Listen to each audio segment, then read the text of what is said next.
Champions ট্রফির প্রথম সেমিফাইনালে অস্ট্রেলিয়া টস জিতে প্রথমে ব্যাটিং করার সিদ্ধান্ত নিয়ে 264 রানের একটা স্কোর দাঁড় করিয়েছিল, যেটাকে চাইলে তারা আরও অনেক বড় করতেই পারত। কিন্তু শেষ দিকে ভারতের বোলারদের ওই দুর্ধর্ষ বোলিং এফোর্টে মাত্র 264 রানেই অজিদের গুটি দিতে পেরেছিল টিম ইন্ডিয়া। আর দুবাইয়ের এই উইকেটে যে সেমিফাইনাল ম্যাচটা খেলা হলো, আগের দুই ম্যাচ ভারত যে এখানে খেলেছিল ওই উইকেটগুলোর তুলনায় এই সার্ফেসটা অনেক বেটার ছিল ব্যাটিংয়ের জন্য। তো 265 রানের লক্ষ্যমাত্রা নিয়ে ব্যাট করতে নেমে ভারতের দুই ওপেনার রোহিত শর্মা আর শুভমান গিল শুরুটা কিন্তু মন্দ করেননি। ভারতের একদম ইনিংসের প্রথম ওভারে সেকেন্ড ডেলিভারিতে বেন ডুয়ার সুইসের একটা ওই ডাউন দ্য লেগের ডেলিভারিতে রোহিত শর্মা দেখলাম ওই মানে ফাইন লেগ দিয়ে ওটাকে বাউন্ডারিতে পাঠাতে কোনো রকম ভুল করলেন না। আর ফলে প্রথম ওভার থেকেই ভারত তুলে ফেলে 7 রান। আর এর ঠিক ভেরি নেক্সট ওভারই নাথান এলিসের একটা ওই শর্ট পিচ ডেলিভারিতে রোহিত শর্মা তার একদম পছন্দের পুল শটে একবারে ছক্কা মেরে তিনি ওটাকে গ্যালারির বাইরে পাঠিয়ে দেন। এরপর রোহিত শর্মা কিন্তু অস্ট্রেলিয়ার ফিল্ডারদের দুইটা চান্স দিয়ে দিয়েছিলেন। একটা ক্যাচ মিস করেছেন ওই কুপার কনলি, আর একটা ওই মার্নাস লাবুসেন। তো দুইটা লাইফ পে মনে হচ্ছিল রোহিত শর্মা এই দিন হয়তোবা তার ইনিংসটাকে বড় করলেও করতে পারেন।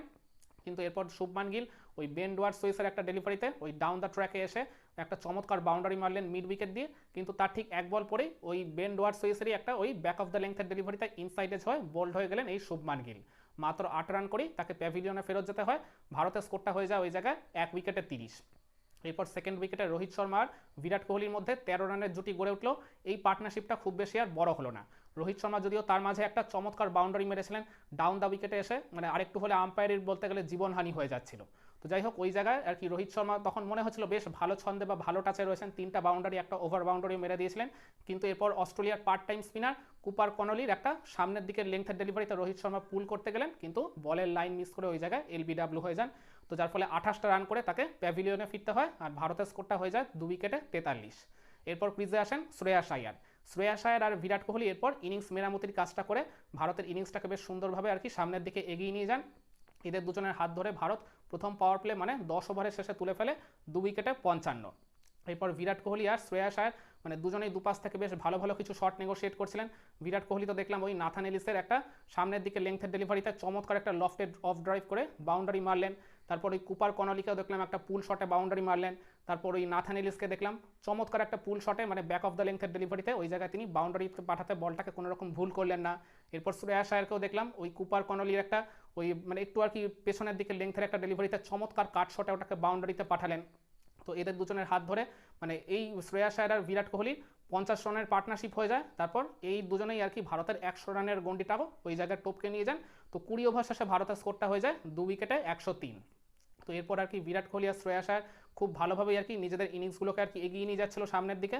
এরপর বিরাট কোহলি অ্যাডাম জ্যাম্পার একটা ওই মানে ব্যাক অফ দ্য লেংথের ডেলিভারিতে পুল শটে ওই স্কোয়ার লেগ দিয়ে বাউন্ডারি মেরে নিজের হাফ সেঞ্চুরিটা তুলে নেন 53 বলে। কিন্তু এর ঠিক ভেরি নেক্সট ওভারই কুপার কনলির একটা সামনের দিকে লেংথের ডেলিভারিতে বিরাট কোহলি ওই জায়গায় লিডিং এজ হয়ে গেছিলেন। তো তার ক্যাচটা ওই জায়গায় প্রায় ধরে ফেলেছিলেন গ্লেন ম্যাক্সওয়েল, যদিও চান্সটা খুবই ডিফিকাল্ট ছিল। কিন্তু গ্লেন ম্যাক্সওয়েল যে লেভেলের ফিল্ডার, যে ক্যালিবার তার, মানে ওই ক্যাচটা যদি তিনি ধরতেন তাতে এতটুকু অবাক হওয়ার মতো কিছু থাকতো না। তো ওই শর্ট জোনে ফিল্ডিং করা ম্যাক্সওয়েল মানে ডান পাশে একবারে ঝাঁপিয়ে পড়ে আর কি তিনি ক্যাচটা আর কি মানে আঙ্গুলে লাগিয়েও ফেলেছিলেন, কিন্তু শেষমেশ তিনি ওইটাকে গ্র্যাব করতে পারেননি। ফলে 51 রানের মাথায় বিরাট কোহলি একটা লাইফ পেলেন। আর এর ঠিক ভেরি নেক্সট ওভারই অ্যাডাম জ্যাম্পা ওই তুলে নেন দুর্দান্ত টাচে থাকা শ্রেয়াস আয়ারের উইকেটটা। তো শ্রেয়াস আয়ারকে ওই জায়গায় তিনি বোল্ড করে দেন, ফলে 45 রান করে তিনি ওই জায়গায় আউট হয়ে যান। ভারতের স্কোরটা হয়ে যায় 3 উইকেটে 134।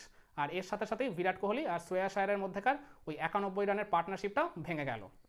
এরপর ক্রিজে আসেন আকসার প্যাটেল। আকসার প্যাটেলকে এদিন ভারতের টিম ম্যানেজমেন্টের তরফ থেকে ওই ফ্লোটার হিসেবে নাম্বার 5-এ ব্যাটিং করতে পাঠানো হয়েছিল।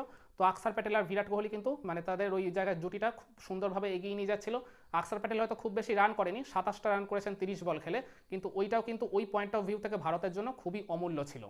তো এরপর আর কি 30 ওভার শেষে ভারতের স্কোরটা হয়ে যায় 150। এরপর মানে বিরাট কোহলি ওই অ্যাডাম জ্যাম্পার একটা ডেলিভারিতে দেখলাম তিনি ওই মিড উইকেট দিয়ে একটা চমৎকার বাউন্ডারি মারলেন।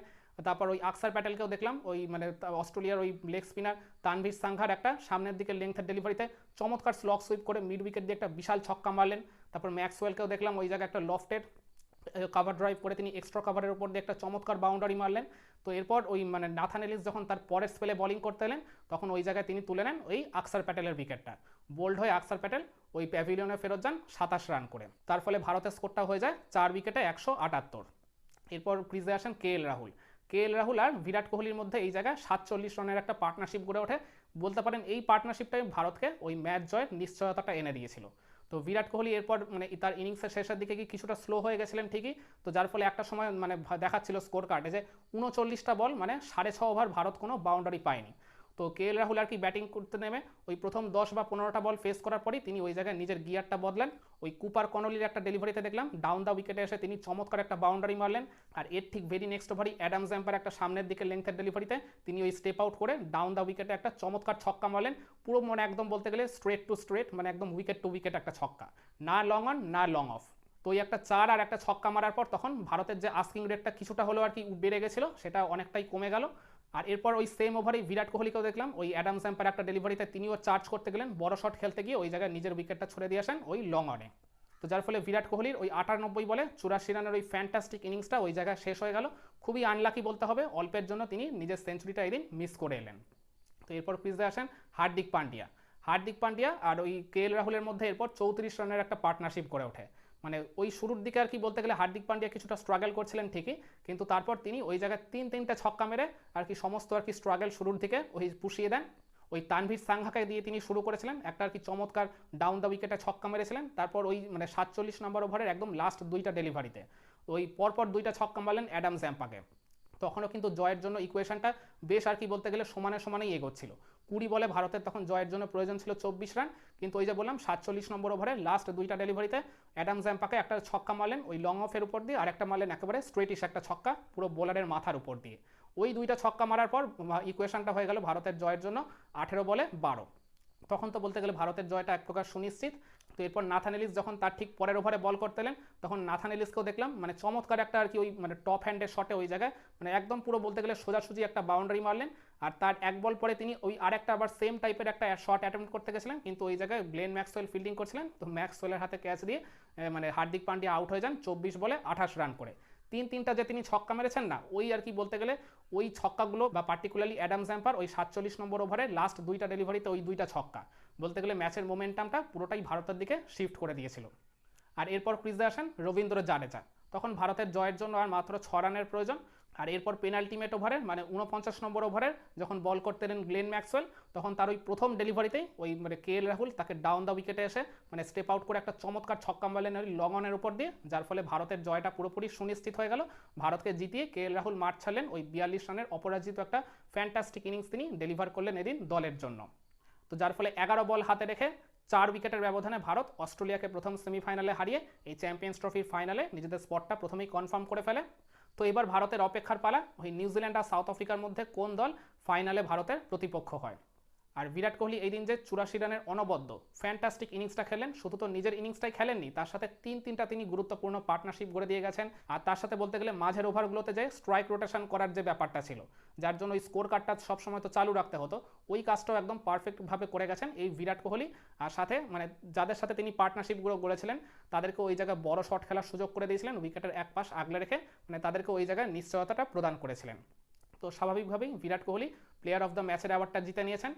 তো আপনারা কি মনে করেন অস্ট্রেলিয়া ছুড়ে দেওয়া এই 265 রানের টার্গেট সাকসেসফুলি চেস করে যে জয় পেল টিম ইন্ডিয়া, ইন্ডিয়ার কোন ব্যাটারের ব্যাটিং দেখে এদিন আপনি সবচেয়ে বেশি মুগ্ধ হয়েছিলেন, বা কোন ব্যাটারের পার্টিকুলার কোন শটগুলো খেলা দেখে আপনি এদিন সবচেয়ে বেশি মুগ্ধ হয়ে গেছিলেন?